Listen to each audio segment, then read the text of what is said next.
So I was going to do a video on Rachel Kelso, but the sound on that video wasn't quite right, so I'm gonna pause on that video and have someone help me with that and then post it later. Tonight I'm going to read some complaints on the complaint.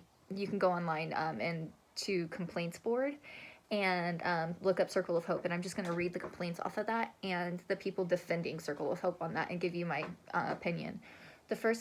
The complaint I'm going to be reading is from a girl who was sent to Circle of Hope. I forget what year, it'll probably say in here somewhere, but when she showed up to Circle of Hope, all the girls were briefed on her being a lesbian, and we were told if she looked at us more than 3 seconds, we were to go get my dad and put her in push-up position until he got there. Her name is Alicia. We met, and I'll just go ahead and get into it. She says, neglect and abuse is the complaint. I went to this boarding school for 15 months. I finally convinced my parents I needed out of this place. Boyd would manipulate the girls not to tell social workers what was really going on, and if we did and we didn't win the case, the girls that told the truth would get punished or put in a black shirt, which means you get treated lower and fed less. Girls there got their faces shoved in puke. Granted, they puked because they were being restrained for 3 hours. Boyd spit in girls' faces while he was an inch away screaming at them, considered murder because you can get AIDS through saliva. A married staff member had sex with one of the girls there, and Boyd and Steph told the girls not to say a word about it and that they took care of it, and all parents were notified. No parents were notified. I know the police were called, but to keep it under the rugs, they didn't press charges. And I do know the guy ended up moving to Colorado for, I think, a year. But yeah, no, yeah. A 9-year-old girl was forced to eat huge amounts of food just because she was still hungry. I remember that night. I actually got punched in the face that night because one of the girls, her name was Danae, she had a lot of siblings, and this girl, Lakin, who was forced to eat a whole bunch of food, was like a little sister to her. And I told Danae, I was like, just make her, Danae was standing up for her. I forget exactly what was happening, but I was like, Danae, just don't get involved because you're getting in trouble. And Danae like leaped across the table and started punching me in the face. And I remember, because I had never been in a fight, I remember just trying to grab her boobs and get her off of me. I had a black eye. And it was so funny because it was icy outside and all the girls downstairs didn't know what happened. It was just Lakin, me, Ron, Sheldon, and a couple of other people that knew. And so like my mom and dad were gone. And so we were all like, oh, just let all the girls downstairs know that I slipped and fell on ice, because like I understood where Danae was coming from. Like, I really did. I just didn't want Danae to get into trouble because she would get into trouble for standing up for her. And anyways, she goes on, we did not get fed enough. I was on the wall for God knows what, and I was given a plate of bones with barely any chicken meat on them, and Steph was serving the food. I remember, and I barely got fed. If you asked for more food, you got push-ups and got made fun of. Girls got scared to ask. If girls that are in there for now say anything, Boyd and Steph will make the things harder for you and shove all of the things you tell your parents or social services worker in your face and make your life their hell. We wore dirty clothes and underwear. We looked dirty and gross. I had self-esteem issues, but that was the purpose. I guess to feel like a woman and feel like the worst thing ever. We worked a lot. I lost so much weight being there, hardly slept, hardly eating, and working way too much. Then there was the exercise you had to do for behavior. You had to keep working till you passed out, and we got put in push-up position till our fingers were numb and our backs were aching. And if we didn't keep our back straight the whole time, we were put there longer. 5-minute showers, 1 minute to undress, 3 minutes to clean yourself, 1 minute to dress. Bad hygiene.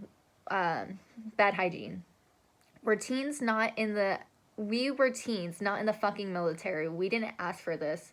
We got like 2 minutes to take a flipping shit. We hardly ate. How in the hell are we going to take a huge enough shit for these people. And if they were big enough, if they weren't big enough, we had to take Metamucil or whatever. I was depressed the whole time, and if you showed any signs of depression, you got push-ups for now being happy and docked down a shirt color because you weren't right with God. Well, Boyd and Stephanie, you're not right with God. Who treats teenagers like this? Not even your own kids want to follow your footsteps.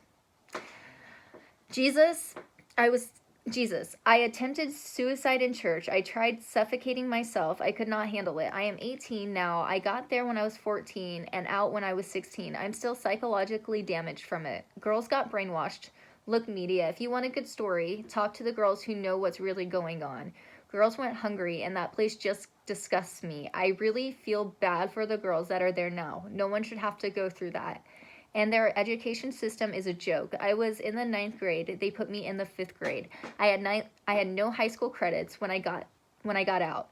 They also tried to brainwash girls into staying there forever, and that's the biggest thing. This is not the next best option for your child. Discipline your own kids, understand your teens, and be a flipping parent. I completely agree. I do understand that there are some kids that need help, but sending your kids away to a place that you don't know what is going on, and these places make it to where you can't know. You can't call your kids whenever you want. Your kids can't just call you whenever you want. And then if you write a letter, they'll black it out if they don't like what you're writing, and they will make you rewrite what they want you to write so they constantly look good.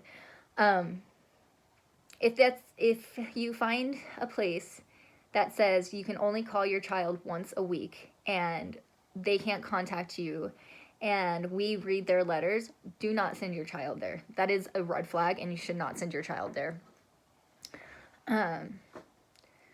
Someone commented they didn't go to the place. They're like, while I believe that many adolescents may need a harsh reality of boot camp-like atmosphere in order to get their lives straight, there should be zero tolerance for abuse. You are 18 now. Maybe you should go and try to find some of the previous residents who were living there when you were there and get some testimonials to your local congresswoman or take it to the press. Use your voice proactively now. You're an adult. The thing is, when this came out, this was like 2011, myself, I wasn't ready to talk about it. I was actually on these sites defending, and a lot of kids weren't ready to talk, and they had only been open about 5 years at this time. I wish I could find Alicia. I can't. I think she goes by Jacob We Met now. And if I might have her pronouns wrong, I am so sorry. If you are watching this, just message me and let me know. So I'm going to read, there's a lot on here, so I'm just going to read the comments from the girls that went there. Mallory White comments on here. I feel dumb for even commenting on this. I don't know who posted this, but I was there too. And even though it might not have been the happiest place, it was not as terrible as you make it out to be. He never spit in anyone's face. One thing is, Mallory got there after I left, or was getting there as I was leaving. Mallory was only in an orange shirt for a little bit of time. Her dad was a pastor, I think, and or someone really important in the church. So she got like red shirt status really fast, and she was his secretary for a while. So she for sure did not see the same amount of abuse that most of the other girls saw. My dad has favorites, and she was one of the favorites. Also, one thing I like to point out is a lot of the times when anyone comments defending them, they always say, not always, sorry, a lot of the times they say, it might not have been the best of place, but I'm sorry, but your parents are paying $5,000, if not $10,000 a month to get you help you need. It sure as it better be the best place that anyone can go to. Like, it seriously, your parents are paying for you to get help. If you're not getting the help you need, then it's not it. I just like to point that out. It was not as terrible as you make it out. He never spit in anyone's face. She wasn't there for when Alicia was, but he does spit in people's face. He will get like right up here, and when he yells at you, he's spitting. So maybe he's not like going and you're like right in your face directly. He is still spitting in your face. things were handled, whether you realize it or not. Like the story about the staff sleeping with a girl, it was handled. I wasn't there for that, but I know enough to know it was handled. I was in a very close relationship with Brother House. Yes, she was. To the point that I called and like would speak to my dad, and I could not stand talking to her. And I mean no disrespect to her, but it would irritate me knowing that she was a favorite and got special treatment even though I wasn't there. Because when I was there, I witnessed my dad give other girls special treatment, even over me. And I don't mean that to sound jealous. I just remember there were some girls, like a girl, her name's Carly. Like, I could not stand her. And I've already apologized to her and we spoke on this, but I could not stand her because she was working the system like anyone should. And I'm sorry for ever making you feel like shit for doing that, Carly. I know you did what you had to do to survive, but it seriously, like, this girl's story, it just doesn't, she had it different. She did not have it the same. And I know everything that ever happened while I was there, being part of staff. You are being immature. I may not agree with everything, and I don't think some people should be sent there. But that place is not boot camp from hell or whatever. They went by the Bible and had good standards. Harsh on some things, but maybe if you didn't make things worse for yourself, you could have had a better time or been closer to God. They did have the wrong idea about some things, no doubt, but they aren't bad people. They truly have good hearts. I believe that too, but I feel like somewhere in this, they got corrupted. Their minds are corrupted either by the money or just by not getting the help they need mentally themselves. Like,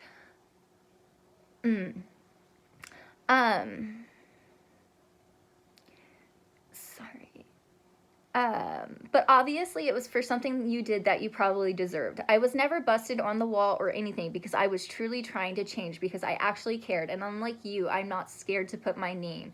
This is Mallory. Okay.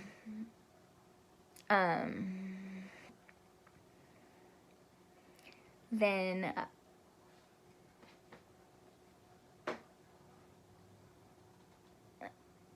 let's see.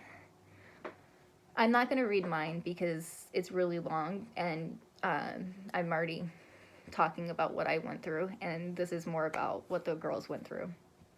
But I do want to read someone, her name is Isabella, commented, and she goes, honestly, Amanda, I don't even know if you remember me. My name is Isabella. I was your little 5-year-old buddy. Yeah, the good old times. But anyways, I don't know your childhood. I don't know what you went through, but I'm surprised you're acting like this. Someone who told me is now writing a bad review about their own parents, not talking to them or just not posting online about them. One thing is, I did contact my mom. I have this message, well, I had it, I don't have it anymore, but where I told my mom, I had found out my younger brother had punched my mom in the face. And I texted her and I told her that we lived in abuse and they treated us wrong and they shouldn't have. And Julian had every right to punch her in the face because that's what she taught us was okay. And she said she would do it all over again the same way if she had the chance. And so talking to them doesn't do anything. Isabella, I don't know if you're watching this, but you don't remember what we saved you from. We saved you from a lot. Not just myself, but a lot of the girls protected you from a lot of the abuse. You were beaten with a horse crop, bare bottom, while Maggie witnessed. You went through a lot, and I don't even think you remember. You were so young, and you deserved better. I just hope you know that we will be here for you if you ever need to talk about it. If it ever all comes back to you, we will be here for you. Okay, so this next one I'm going to read, it's from a girl, her name is Brandy. She had it a little different too, kind of like Mallory. She got there in 2013, and I wasn't there, but at this time I was still talking to my parents, and I just remember hearing about her because she started dating my brother Julian. So you can see there that out of however many other girls are there, she's the only one allowed to have a boyfriend. so you can already see the privilege there. So here it goes. I have been here for about 5 years now. Some ask why. What made you decide this? And some people have called me crazy. But let me explain why. I was originally brought to Circle of Hope by my dad, and to be honest, at first I absolutely hated him for that. Not because this place was terrible, but I couldn't do the things I wanted. But after a month, I was sent here July 26, 2013. I got saved. No, I wasn't perfect, but I definitely changed my perspective on things. I no longer hated my dad, but thanked him for sending me here, and I no longer wanted to do the same things I did before. Now my relationship with my parents is mended, and I talk to them on a regular basis. I was accused of being brainwashed by my own biological mother and was even sent to a psychiatrist to pronounce me crazy. This is far from the truth. I was not brainwashed. In fact, I still like the Dallas Cowboys and Fords. That's an inside joke. My dad is a Redskins fan, and he loves Dodges. So that's just an inside joke. I choose to stay after my 2 years to finish my school and graduate, which I have completed my schooling. Now I'm working here on staff to help Brother House and Miss Steph. I highly recommend anyone who is looking for a place for their daughters and a home to help troubled teens. When you are here, you feel the love and the care they have for each other and every one of the girls. I greatly thank the householders for all they do and have done, and not quitting when things get rough or when girls make allegations that are far from the truth. Please don't believe the lies that are out there. Please take into considerations that their stories change all the time because they cannot remember what lie they told and whom and what they said. Also consider the source, what their daughter was sent there for in the first place. I thank all of you girls who are there. I thank all of you girls who are out there trashing Brother House and Miss Steph because you have made Circle of Hope so much better and stronger in the Lord. It's called living by faith. God is bigger and more mightier, and he is using this for all his glory. One thing I cannot stand is when we're constantly told that if the abuse was happening there, God would have shut it down. I just want to say that there are many Christians out there that don't believe that. And they are honestly offended. I had a highway patrol officer looking at this, and he even said that it makes him so angry knowing that there is someone in his state out there abusing girls in the name of his God. And I don't believe in God, but I don't believe a God, not any God that would deserve worship, would allow this to go on. Also, I want to say, she states that we cannot remember what lie we told. I don't understand that because I have not read one story on here that has changed, especially since it's on the internet. But anyways,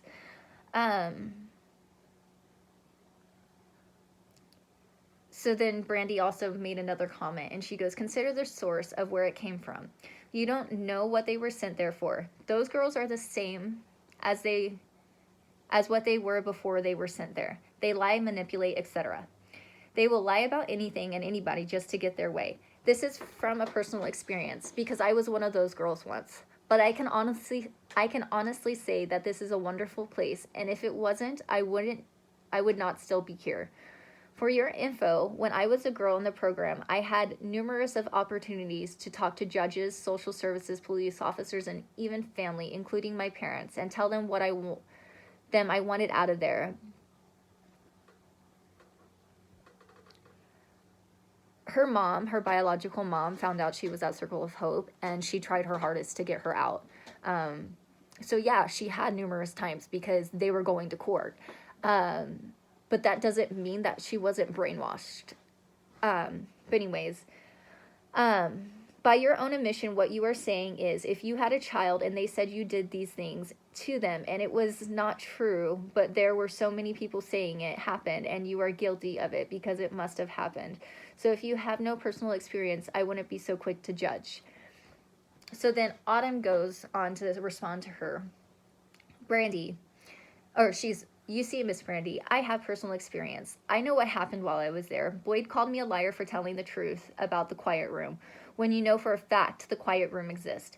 Me and Brianna became friends. You know what? You know that? Well, newsflash, we did, and we were acting out the entire we hate each other thing. That was a cover story, so you guys wouldn't think we were friends. She actually is a good person, but you, Boyd, and Stephanie aren't. You threatened to make us suffer through Boyd's boot camp because we were loud or whatever. I'm a changed girl and I have finally accepted Jesus Christ as my personal savior, but I highly doubt they ever did. Alexis is doing great, by the way. I talk to her on a regular basis. She called Boyd sick and full of lies because if I remember correctly, Deja told me Boyd told the girls I went to live with a 40-year-old man. You know what? You know that's a lie, don't you, Miss Brandy? I wouldn't be quick to judge you guys in a heartbeat. Get ready for a reckoning because a Missouri Highway Patrol officer is investigating y'all. He's going to shut the place down, and he says he's going to make sure all the parents know what happened while their daughters were there getting help, and make sure those girls get sent home. This place is a cult, and you know it.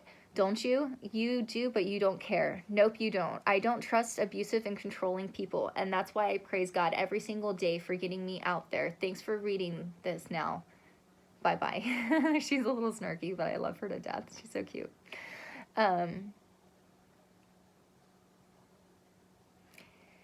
So then,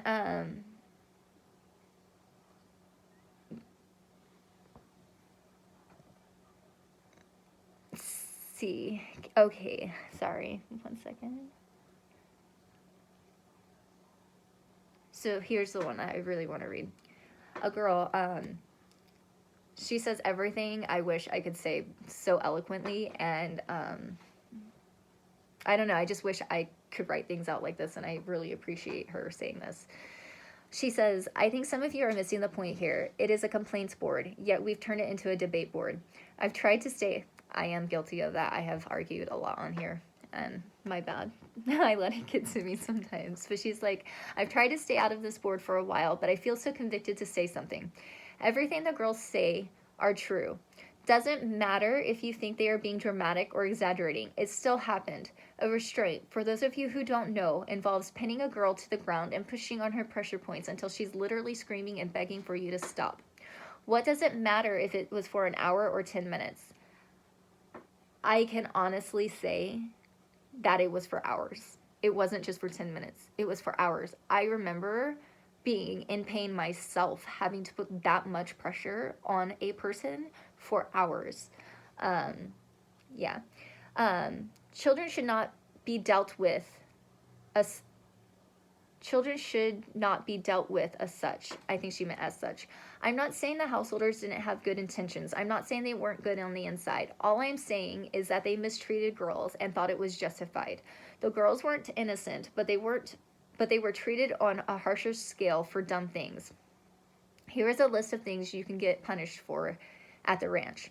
Talking too loudly, singing in the quiet zone, looking up from your Bible and looking around, listening to a higher shirts conversation, not facing forward, stepping out of line, whistling, literally. This is unbelievable. Unbelievable. Blowing out a time from between your lips can get you push-ups. Talking without raising your hand, falling asleep in church, which honestly we couldn't help. Sleeping in was rare. Our schedule was always waking up at 6:30, even on Sundays, or even worse on Sundays, in which the girls had to be up at 6. Honestly, it was 5 for me when I was there. We had to be up that early because I had to wake up at like 4 to start breakfast. So that's interesting that they've changed that. Higher shirts had to be up at 5:30. Even worse. Worse is an all-day work crew the day before church. Of course, they're falling asleep. They're tired as hell. Not moving fast enough for your higher shirt. Saying you need to go to the bathroom and not going enough to their standards. The list is endless, absolutely endless. And what continues to blow my mind is that no one gives a valid argument for why we deserved all of this, why the householders had the right to do this, and that I continued to hear in the boarding school that the girls, and I quote, lied on you, and gaslighting us so we didn't do the same, and that we get together and lie. Of course, that's the only explanation for this entire board that literally stretches all the way from 2011, right? We just sit around and host these monthly meetings and plot on what we're going to lie about, right? Do you have any clue how dumb that sounds, yet you still use that as your argument? That or the householders were nice people with good principles. That was just like saying Hitler was because he was a nice guy. Or that's like justifying Hitler because he was a nice guy. Again, don't get me wrong, I loved that they taught us valuable things, but I don't like how girls were treated. You have no clue how sick it makes me to have to sit there at those tables and to randomly hear girls screaming in pain in his office. I'll even name names just so you won't say I'm lying. Olga for not eating her food. She said she was hungry and didn't want her food, so she got restrained. Do you know how heart-dropping it was for me, for any of us, to hear a restraint? To hear a girl screaming and beg, please stop, you're hurting me, I'll behave, is soul crushing. And what did I hear every time I sobbed? It cried. Deja, you are a wuss. Deja, you love to be a victim, and for the sake of the householders, no, it wasn't just them that mistreated us personally. It was the girls that appointed us. It was the girls they appointed over us. But they wrote everything they gave us push-ups for, or punishments, was our punishment was push-ups, and the householders approved it. Every now and then they would say which things they didn't approve, but it was seldom. And there were things that I went through and were straight up excruciating. I had pains in my feet that made it difficult to walk at times. Every time I would limp, they would call me a fake and say I was doing it to get out of work. And what makes it even more bizarre is that they would alternate between saying I was faking it and that I wasn't. They would make fun of me and make me write home saying I was faking foot injuries. I didn't have a choice.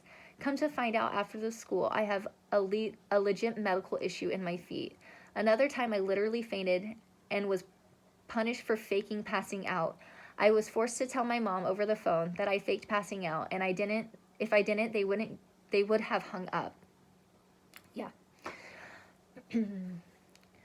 Hey, shout out to Miss Brandy for holding her finger over the hang up button. I remember you were the one that actually monitored my conversations. I know you're on here somewhere, even though you said you were done with this nonsense.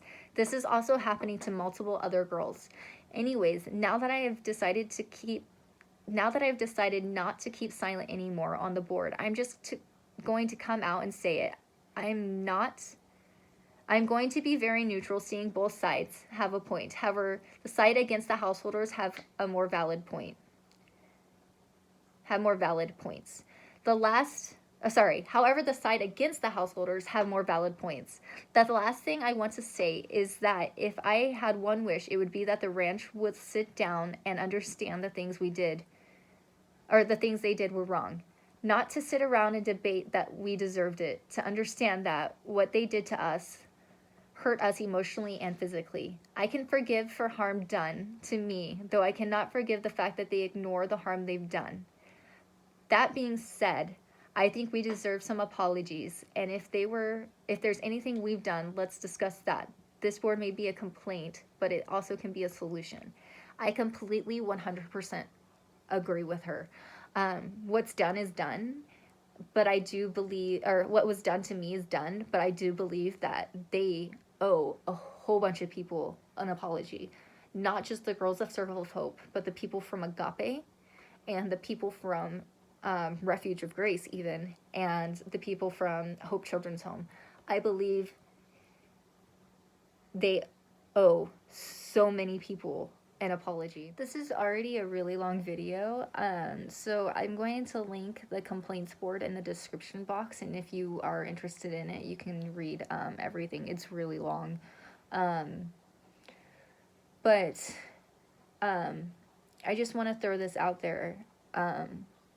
Just think about Rachel Kelso when you read any of the stories of abuse, because she is a 30-year-old woman that has been there since 2006. She was sent there when she was 16 and has been there ever since. And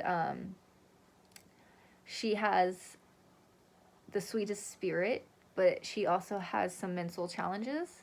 and it makes it hard for her to control her emotions. So she is punished regularly for stupidest things, like not being able to control her emotions, being sad. Um, if she cries, she's put into push-up position, which makes her cry even more because she's in pain. Or she gets restrained, or I'm now being told she gets locked into a dark room, which is frightening because there's no toilet in there and she has to pee on herself and she only gets fed once a day, or and it's a PB&J sandwich with celery sticks. It's just so heartbreaking. But she has been there for 15 years, and I wanted out. I wanted out at 18. I'm so thankful I got out when I got out, and I know no one wanted to stay there willingly besides Brandy. But Brandy is also on staff. Rachel's not a staff member. Rachel is treated like a child in the boarding school, and she's not a child. She is a grown woman who needs to be in a family like facility that will show her love, care, and compassion and help her grow as a human being. Um, we need to help Rachel and we need to free Rachel. Just remember Rachel Kelso, please.